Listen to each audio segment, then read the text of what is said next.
Hey, what's up? I'm Vigil. The day is 7/12/2022. The time is 15:37. I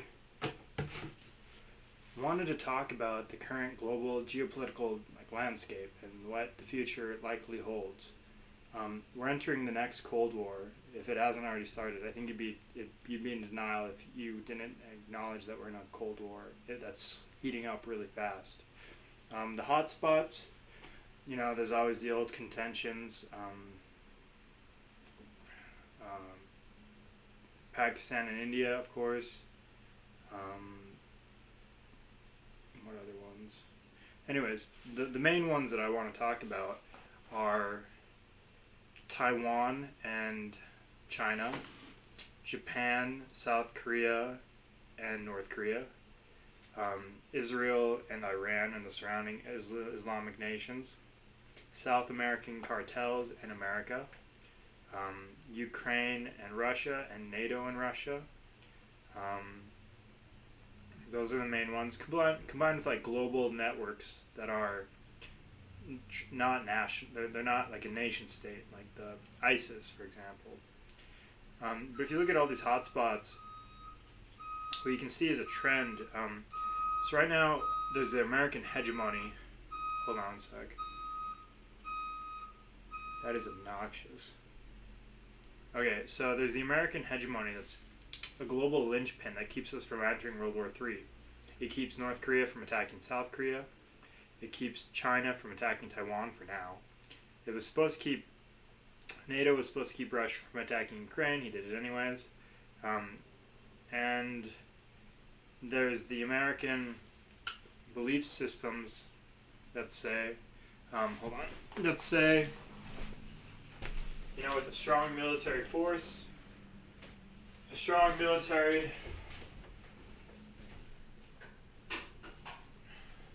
will be able to fight 2.5 land wars. That's the American policy right now, is that America can fight 2 wars at once, 2.5. But we're slowly seeing a shift in the global dynamic. So if you want to look into the economics, I'll talk about it another time. You have America give over what's known as the real economy, or the infrastructure to build stuff, and mine, resource, refinement, create finished products. We gave it to China for short-term gains. And now China produces the world's medicine, the manufacturing base of the world, and they have 1.2 billion people. America has 320 million people, no infrastructure for building anything, and our economy is in free fall. The inflation is a result of them dumping a ton of money into the system, which caused the stock market to jump up, but no wealth was actually gained. It just inflated the stock market. And anyways, I'll get into that otherwise. So when you look at nation theory, they have DIME, which is diplomacy, information, military, and economic. Economically speaking, America's fucked. We have no real infrastructure. We have no energy resources. We have plenty of oil, but our government won't let us mine it. I hate the oil companies, but they're being stupid. It's just not strategic. And anyways, so you have military. Now, America's military is considered the best in the world. The reality, though, is that its linchpin depends on a resource supply system that isn't sustainable, indefinitely. If America was to go to war today, and a single HEMP, or a high-altitude EMP, which is it's a nuclear weapon, a small nuclear weapon that's wrapped in a huge metal copper coil, that when it explodes, the energy goes into the coil instead of exploding outwards, and it creates eddy currents, which is an electromagnetic field, and it creates with a small nuclear weapon, can take out half the planet's transistors. And our entire society, the first world, is based upon the transistor, and it's unshielded. It can die from solar flares, EMPs, which nuclear weapons give off. And so how easy it would be to get through America's defense systems and detonate a single HEMP is just astounding. We're just not prepared for it. We haven't hardened our country. So in a war with Russia, China, North Korea, Iran. If we went to war with them and they were able to get a single weapon, even detonating it over the ocean would take out our seaboards, and we couldn't get to it fast enough. Or like, there's a myriad of ways they could sneak one in, and so like, the reality is that America can't win World War III unless we start it first and we preemptively strike everything that would hit us all at once. But the likelihood is we'd still lose. Like, the whole world loses essentially in World War III. And but so if you look at how then because this happens in China too. If like America loses her transistor, China loses her transistor. Same with Russia. So like, how do these major forces, which are, oh yeah, I was talking about the hegemony. America has a hegemony, which means global superpower. China's trying to rise and destroy it. Russia wants to rebuild the Soviet Empire, and like, if you look at the polls and like some of the conversation in Russia, they have this deluded belief that Soviet Union was superior to their modern federation, which who knows, it might be. But so, and then you have the Islamic terrorist networks, which we created in the 90s or 80s, and we fueled. And then you have the cartels in South America and Iran. Well, what this does is it creates a bipolar power structure and like a bipolar power structure in the global order. And like, it looks bipolar, but it's really two dyads allying with each other against the hegemony. And so you have China allying with the cartels, sending them weapons and training and funding and drugs and resources to invade America with, which they're doing. Like, and you have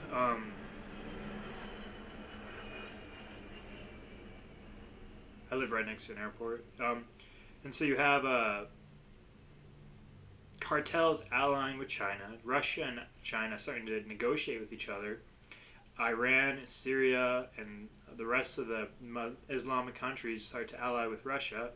And so what does this mean then for like how the Cold War will play out? Either America wins and liberal democracy, if you can still call it that, is victorious, or autocratic, technocratic Chinese-style communism, or communist authoritarian technocracy, or the CAT, they'll be victorious. And like, the odds are in China's favor. They're an underdog that has more people, the manufacturing base of the world. Their military is just as advanced as ours now, because our corporations gave them all our technology and wealth for a share of it. And like, America's falling apart internally. And I just don't think we'd win a war. I genuinely do not think America would win the war. So like, so what does this mean? Is like, if Russia and NATO go at it, it's nuclear. If China and America go at it, it's nuclear. If China and Taiwan go at it, America will start to get engaged, and it might go nuclear. If North Korea and South Korea go at it, it goes nuclear. Iran wants to nuke Israel, and like, they have the means to do it. And like, Pakistan wants to nuke India.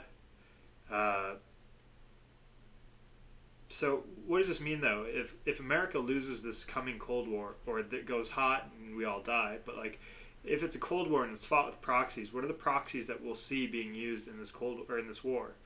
You'll have China employ the cartels who will ally with the Islamic terrorists to funnel massive amounts of immigrants into our nation, and then from them draw soldiers who will do local level terrorism against like small town mayors and sheriffs and shit. And like, they'll be so violent, so fast, and it'll be so organized and so well trained, because the paramilitary operations that they've been training their cartel forces in are for insurgency. And like, so like, essentially overnight you'll have suddenly cartels will be in control through their willingness to torture a mayor or a judge or like a cop who doesn't do what they say. And like, overnight our nation will be enslaved, and it'll be China doesn't even have to get involved. They don't have to have any fingerprints on it. They simply have to slowly nudge the cartels in that direction with their influence they have with them. And so, like, realistically, America's looking at an insurgency within the next 10 years. And it'll be hardcore insurgency, like the most violence we've ever seen as a nation on local levels against cops, sheriffs, judges, like, and like, it's it's the reason for the facilitation of the flood of immigration. Yes, there's money in human trafficking, but really, they're planning to take over our nation on the local level using violence that we aren't prepared for. And like, so then you have Iran and Israel. Iran, like, Israel's fucking surrounded, and Iran is building nuclear weapons to eliminate them. Realistically, though, in 20, 30 years, it's so hot because of global warming, you can't live in the Middle East anyways. Like, being outside for 5 minutes will kill you. And so, the battle for the Jerusalem and, like, the Middle East and shit like that is pointless, essentially. It's completely, it's a lost cause because the temperatures will kill everyone there as global warming really takes off.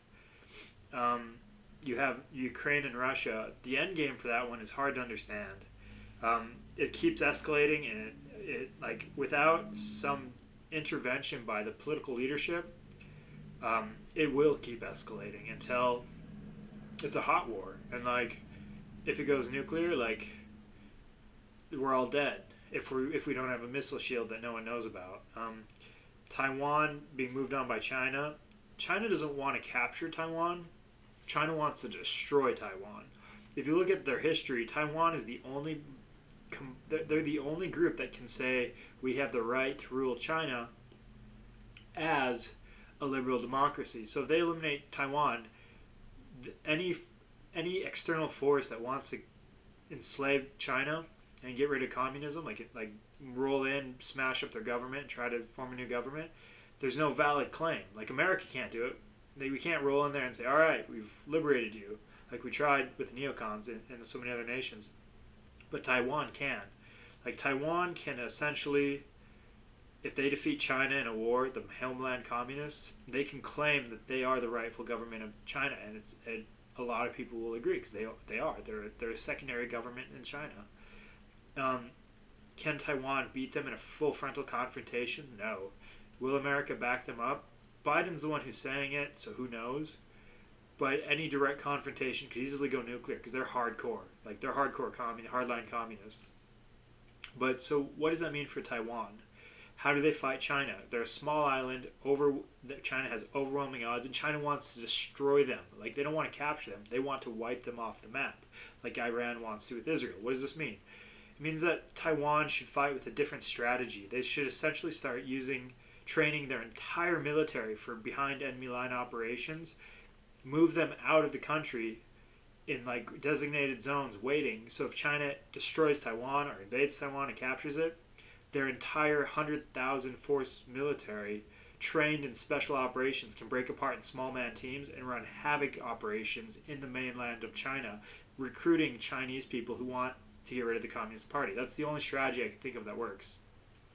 Rather than trying to defend the island in a full-on frontal confrontation and direct action, you train your entire military for behind enemy lines paramilitary operations where you recruit local people, you run hit and raids, and you just destroy them from within until it erupts into a civil war in the mainland. That's the only way you can win. North Korea, they've been spending the last, like, fucking however long since the truce, like 70 years, when we killed 20% of their population, which is like if someone killed like 20 million Americans or 60 million Americans. Like North Korea and South Korea, they both, one has the transistor, one does not. The one who doesn't have the transistor has nuclear weaponry. So, like, in reality, like, it would be an even fight.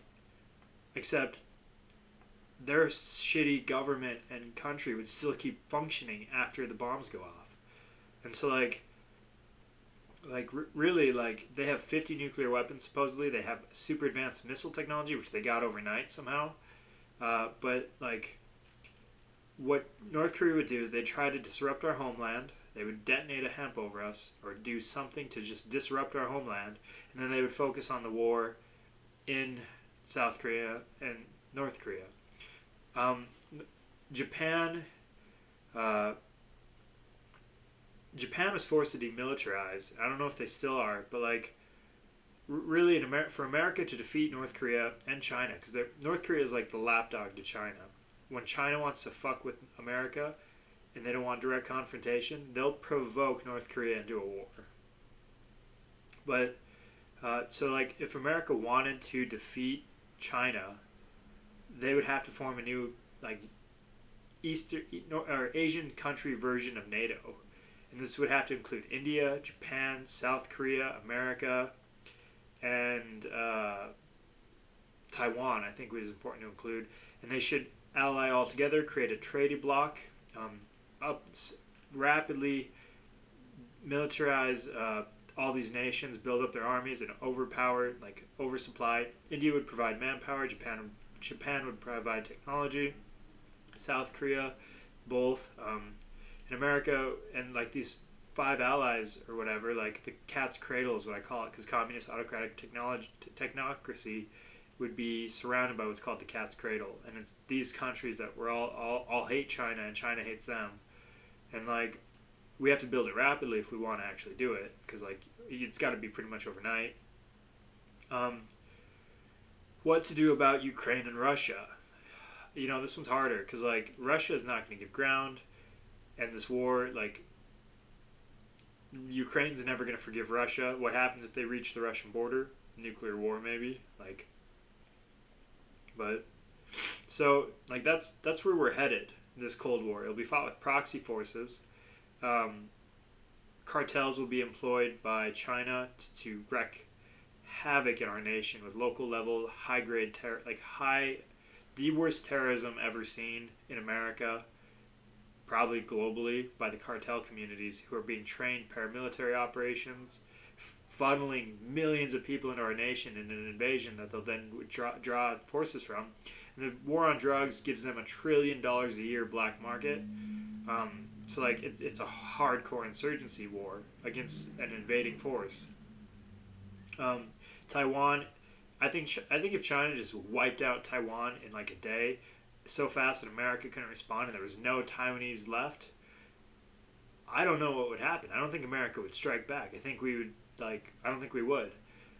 Because of this, Taiwan has to think of a new strategy other than direct confrontation. And like I said, what they need to do is they need to start propaganda in the homeland that Taiwan is the new rightful government, train every single one of their soldiers in behind enemy line special forces, move them out of the nation into a location that can slip into China, and when China attacks,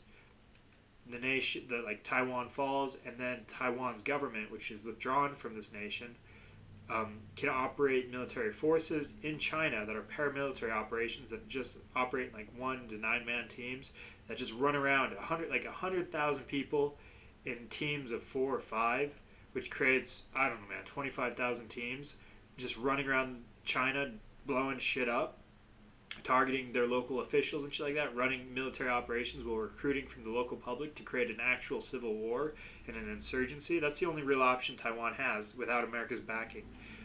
Israel should do something called the moving defense line, but I've gone into this before. But Israel has to strike Iran first. Otherwise, Iran will have the edge and they'll have a nuclear weapon to hit Israel with a surprise attack. Israel knows this, and they're trying to debate right now what they do. And honestly, they should evacuate their entire nation and come to America.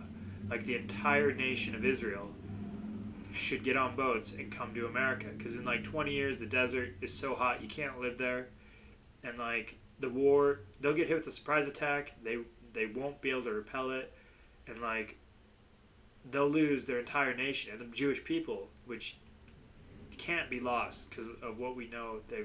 We know no matter what happens, the Torah and the Old Testament and the New Testament have to survive, theoretically, if it's correct about what's been done.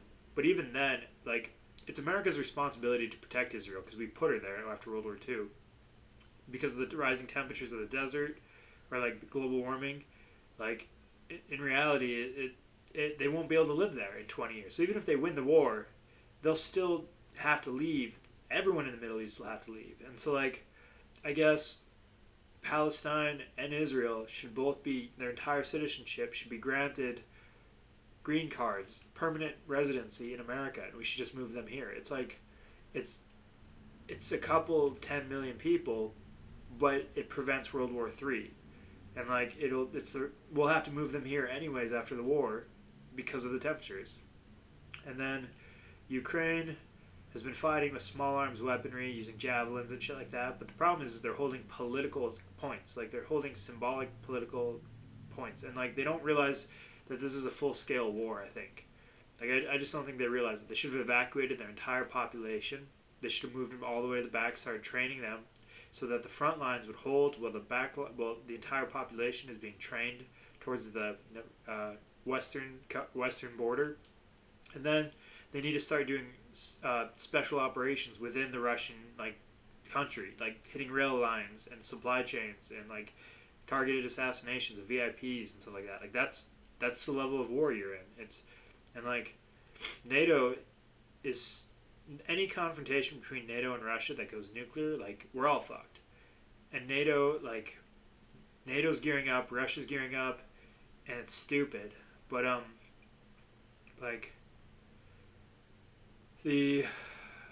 how do you fight the cartels? Well, we can't exactly close the borders, and we can't militarize our populace, really. At least it'll be like if 1 in 10 people suddenly become an immigrant, or like 1 in 10 people are like part of the cartels because of the immigration rates and how hard the cartels recruit and how they're going to hit us. So it's like you only need 2% of a population to run an insurgency, according to most generals that I've read about. Like, this is like 10% of the emergent population of America, and it'll be hardened cartels who are hardened because of our DEA war on drugs, long-term prison sentences and stuff, and the $1 trillion a year black market. What else? Those are the main points. But so if America loses the war, we don't all die, but America loses, like no nuclear holocaust or whatever. And like, if America loses, you'll have the emerging superpowers be Islam and communist China. What does this mean? It means that the next Cold War, which will be a hot war, a purge, will start instantly because communist China hates Islam. They're shaking hands with the ISIS and Taliban, who are now using that $80 billion worth of weaponry that Biden left behind when he left 18 million children out of 25 million people to ISIS. But like, they're training with our military weaponry, which is double what we gave Ukraine to fight at the superpower Russia. They're training as if they're our tactics. So China's shaking hand with the Taliban while at the same time genociding the Uyghurs in the Holocaust. It's a fucking industrial Holocaust. China will become a superpower if we lose the Cold War. They'll control Russia, they'll control Asia, they'll control America, or through the cartels, which will just destroy us. And then China will go after Islam. It's like, because Islam will be the secondary superpower in the new bipolar hegemony. And like, so China will, I don't know how they'll do it, if it'll be insidious, or if like they'll just straight up start genociding Islam like they already are in their nation. And they'll do other religions too: Christianity, Judaism, capitalists, gays, all this sort of things. And like, so I don't really like America because it's held me prisoner most of my life, but like, this is what the reality of the trajectories are. And so this war will coincide with global warming, which rises sea levels and displaces people, increases the cost of goods because food supplies are on the shorter, and it will coincide with the singularity or the hyper advancement of technology. And so really, like, this war, even if we delay it, it will become a robot-human war. Unless we can somehow avert that, which I've talked about in other videos, by pluraling the difference between, or like merging human and machine to make them like one giant, like blurring tree branching. But so if America wins, liberal democracy wins, sorta. I think we'll have a civil war eventually as these ideologies start to corrupt that we're seeing right now. But like, let's say America loses the Cold War, or we lose a hot war. China wins, and Islam is successful too because they take out Israel, and their global terrorist networks kind of consolidate. China will destroy Islam, and I think China will beat Islam because China is a technocratic empire. Um, Radical Islam isn't super technological. Like, Islam used to be like they were they advanced mathematics, astronomy, really cool. Like back in the medieval ages, but like modern Islam is fundamentalist. It believes in like jinn and spirits and God or Allah, and like the reality is that they won't have the technology to fight China. And so China, the communist empire, will, if in this theoretical like universe, like will defeat Islam, and then what happens is the singularity starts occurring. Like 10, 15, 20 years, 30 years, and suddenly everyone's neuralaced, and a hive mind is created. And so the real war, and like the hive mind will emerge a singleton. It'll start assimilating people. It'll be like COVID vaccinations, where if you don't get it, but you're like fucking murdered. They cut you off from food resources and shit until you join this hive mind, like the Borg. And so that's like basic what happened in China. Could it happen in the United States? QAnon, yeah, it can. So the real war is actually the individual against the hive mind, and that's what we should expect to see. Like, if America collapses and loses the war, liberal democracy dies out. Israel is destroyed by Iran with the first strike. The cartels invade and destroy the structure of America, so it's just a non-viable state anymore. China defeats Taiwan. Ukraine and NATO is defeated by Russia. North Korea is defeated, or South Korea is defeated by North Korea. Like, then Islam and communism go to war. Communism wins, and then finally, the hive mind is formed, the singleton from the technological singularity, and like, it'd be the hive mind against the individual. And since we know time travel is theoretically possible, it's very feasible that we're already fighting this individual versus hive mind, and like that might be like the real war. And anyways, hold on, I gotta pause really quick.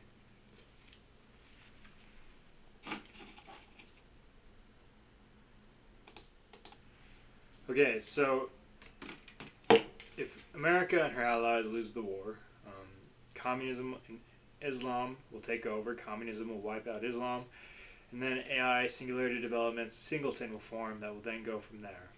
It'll be a war against the individual and the hive mind. But let's look at the other branch point. So let's say America wins liberal democracy, wins liberal democracy and wins the war, and we're able to prevent a singleton hive mind because our culture is more adapt towards the individual. We probably will still have to fight a hive mind, just because the way things are working, neuralacing and whatnot. But let's say we win the war, and we're able to branch and plural as individuals a plethora of different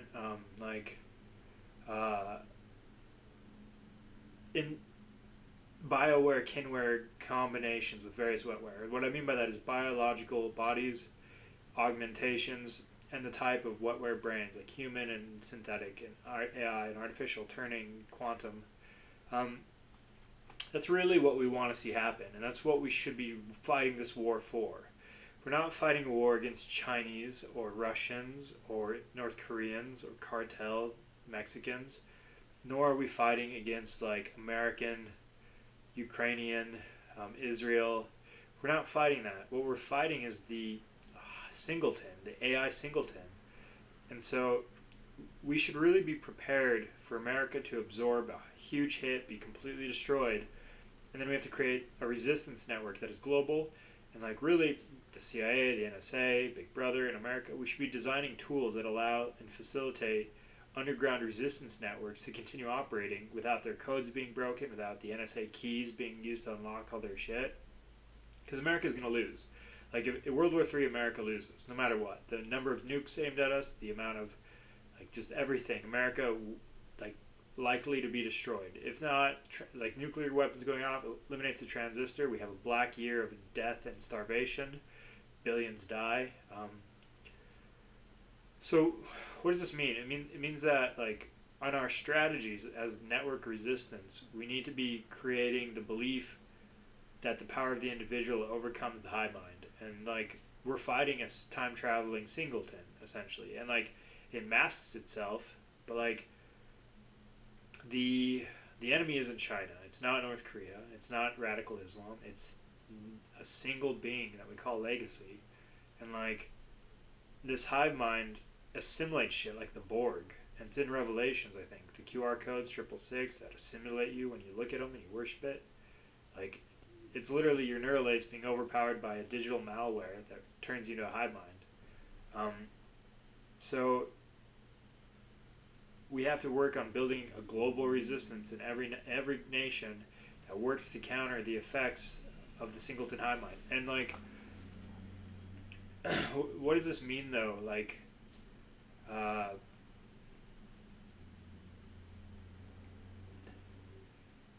it means that what happens after the singleton hive mind. So let's say if America wins somehow and like without a kinetic strike against us or us against them, and we're able to plural AI, human, biological, mechanical augmentation and stuff as a society to create individuals who are diffused um, and not all conglomerate of like a single mind, thinking as one, where we go one, we go all, sort of thing.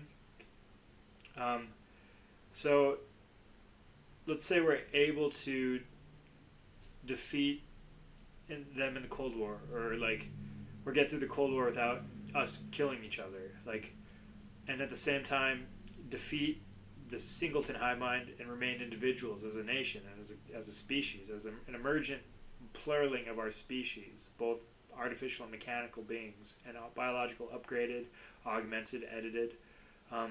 So if we were able to do that, and we get into space, we're going to find other species. And this is the progression line that we should probably theoretically expect. First contact will be like Ender's Game. It'll likely be against some sort of hive mind, since art seems to reflect our future. Like Ender's Game, hopefully will defeat this alien threat, or it might be like Halo, Spartan, like Halo Fall of Reach, where humanity's expanded onto a lot of planets and they run into a alien hybrid community, like a caste system that is trying to destroy us for their religion, um, or whatever. There's plethora of reasons why people go to war: ego, religion, belief systems, ideology, Malthusian arguments. Um, some just find a good sport, and like, but we shouldn't believe that space is peaceful. That's the stupidest thing we could do. Anarchist environments on the global level, the international order, is maintained by force or it's chaos, and it's anarchy, and like violent anarchy of the strong man trying to come to power. We should expect that on the universal stage and the multiverse stage when we get to that point. So Ender's Game will be the first. When we interact with an alien race, it'll be a war. Or it'll be like Halo, Fall of Reach. It'll also be a war where they're destroying our planets and we're trying to fight them off. What to expect after that? As we advance more technologically, we'll start colonizing program. We'll start like a large mapping program of the galaxy with the Van Neumann machine that's creating Dyson spheres and self-replicating while mapping the entire universe. It's referred to as the all-seeing eye. That's theoretically the next stage, and we'll find other we'll find other species. It'll be more like Star Trek, probably a little more violent and warfare-like. But over time, I think we'll learn mechanisms of approaching species in order to avoid war, and we'll condition them and desensitize them before we engage with them, and like we'll monitor them privately with the Prime Directive, theoretically. So it'll go from like Ender's Game to Star Trek, sorta, where it's a colonizing program and it's like a mapping program of our galaxy and universe. And then after 100 million years or a billion years, there's 22 billion years left before we hit the heat death.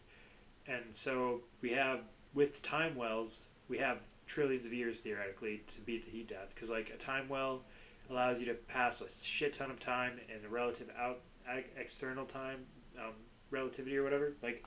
But once the entire galaxy is mapped, and then the galaxies are mapped, and the 2 trillion galaxies start interacting with each other through instant wormholing across vast distances, like we're talking one galaxy to another galaxy, and once you start putting wormholes from one planet to another planet, and you create this tunneling system, you turn essentially a galaxy into a single state, like a single city with like 400 billion planets or districts. Um, that's the future. That's like 100 million, million, billion years away, or something like that. And depending on how fast we advance, what we run into, um, I think that like realistically, we'll beat the heat death. We'll figure out how to slide the multiverse or create energy, beating the laws of thermodynamics and creating singularity fields or fields of big bangs that we can go into and farm for energy, resources, or novel information. Um, while at the same time creating wild singularity fields that just grow exponentially. So either the multiverse exists, or we'll create a a singularity that can create the multiverse at a growing rate. It'll be nearing exponentially. It'll exponentially near infinity, but it won't ever reach infinity because infinity has to exist, or they can't reach it through growing numbers. So then it will be like essentially a galaxy-sized empire that's all connected through wormholing, and then the various other galaxies are connected through wormholing, and we'll have time travel, linear speech conversations, and whatnot, and like essentially Earth will become a single open source temple for the community to build a foundation upon as we build this new emerging civilization of civilizations, or the network. Any group that ever exists can theoretically have their own planet because there's like 8e times to plus 23, or like 8 with 23 zeros after it, number of planets in the galaxy or the universe, not including the multiverse. So literally, like any being can get their own planet essentially now, and so we need to recognize this and create a belief system that planets determine their own rules and laws as they work together in a federation republic. But the next end state is essentially Star Wars, except the technology in a 10 billion years with an exponential growth rate of a super intelligent community working as collectives as part of a giant hyper intelligent collective of collectives will be so advanced it'll be godlike. And like this godlike technology will create all of the beings of our ancient history, like I talked about, and like they will form, like it'll essentially be like what's described in all our religious texts, like regarding the like ability that these beings will have. I think it'll be more like the Greek and Roman empires rather than the Judeo-Christian gods. Um, but that's the future, I think. And like so, but here that's the plausible scenario if the individual survives and defeats the singleton or the hive on this planet. And this war is happening on every planet because like it'll always be a war of the individual against the forced collective. Sometimes the individual communities and collectives will fight each other. Sometimes the hive minds will fight each other. But this one type of battle will always happen on every planet, I think, because of the way technology works, how it augments you, how it merges people. And but let's say the individual loses on our planet. What happens? The singleton will continue to create, continue to expand. I think it's highly likely that it'll create sub-beings that it controls, and like it'll create individuals that have near autonomy, who may or may not break apart and then fight the hive mind. So like it's a cycle. Like the singleton becomes a hive, or the individual merges into with other individuals, creating a hive mind, which is just abhorrent to me. And then the hive mind creates individuals that break apart. Hopefully, no matter what happens, the individual will survive because that's what's important to me. But let's say the singleton beats everyone on Earth. It'll expand into the galaxy. It'll fight off. It will be the buggers, or the bugs from like Ender's Game, against other species, and like it won't be us. It'll be a singleton hive mind, a Borg. It's not us anymore. Like the singleton will try to expand to every single planet in the galaxy, and it theoretically could. Like there's 2 trillion galaxies in our observable universe. which means that due to the probabilistic framework of singletons being created and defeating all other beings in their specific galaxy, it means that there are AI singleton hive minds that take up entire galaxies, like literally or more. Like, so you have these beings that are hyper intelligence, uh, that take up an entire galaxy, and they it's a type 3 being instead of a type 3 civilization. And that's really what we will be fighting. And like, there's 2 trillion galaxies, so realistically there can be like 100 billion of these galaxy sized beings out in the universe. And like, there's they're the angels of creation. They avatar, but they're the Metatrons. They're the beings that take up entire galaxies. They have the resources of a trillion stars, 400 billion planets, Dyson sphering, um, super intelligent, super intelligence. Being like it would be what we equate to a godlike being. And like, the reality is these beings exist. Like, you just can't deny that. 2 trillion galaxies with the probabilistic framework that they can come into existence. So what this means is that there's a high likelihood that there's a hyper intelligent collective in our universe, or a collective made of super intelligent galaxy sized type 3 beings, which themselves form hyper intelligent collectives. Like these hyper intelligent collectives can have 400 billion type 3 beings in it, and still it would only be a small percentage of our galaxy or our universe. And like, I think as we continue to advance and expand and learn things, like, we'll realize that humanity has no fucking chance unless we actively start to think smarter and work better. Like, it's infeasible to think that our current civilization can defeat any of these beings that are theoretically out there. But so what then holds for the future? Uh, those are all the plausible pathways that will be taken. Uh, Time travel will be created. It will be integrated into society. Meta programs, AI programs will emerge. Super intelligent beings will be created. Augmentation of humans is likely. Hopefully, we plural the branches of AI human branching so that they don't fight each other. Hopefully, the individual beats the hive mind. Um, it would be cool if a singleton didn't kill us all, at least from our planet. And then eventually, at 22 billion years from now, the entire universe will be interacting with each other over instantaneous communication systems that are set up with wormholing around all the galaxies. And so, like, it'll be an internet network that's physical tunneling of wormholes combined with like some sort of communication technology like fiber optic cabling that will allow all of the beings in the universe to interact on an internet. And then at 22 billion years, if we are able to, we will have defeated the heat death, or we'll be sliding into a new multiverse, or we'll all perish and just nothing will ever be known that we existed as an entire universe. But if we plural into the multiverse, we can actually take computer server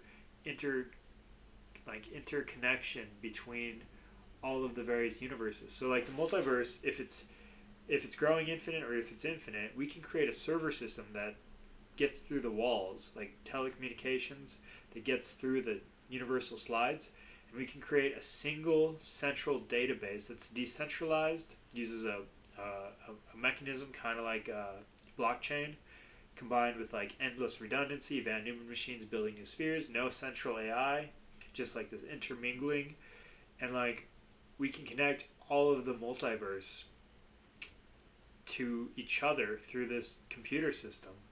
And like, that's theoretically the future that we'd like to see. So like, essentially, if it's the most likely conclusion to reach about where we're headed based upon current technological trends, political things, sociological structures, psychology, and yeah. So that's what I was thinking about.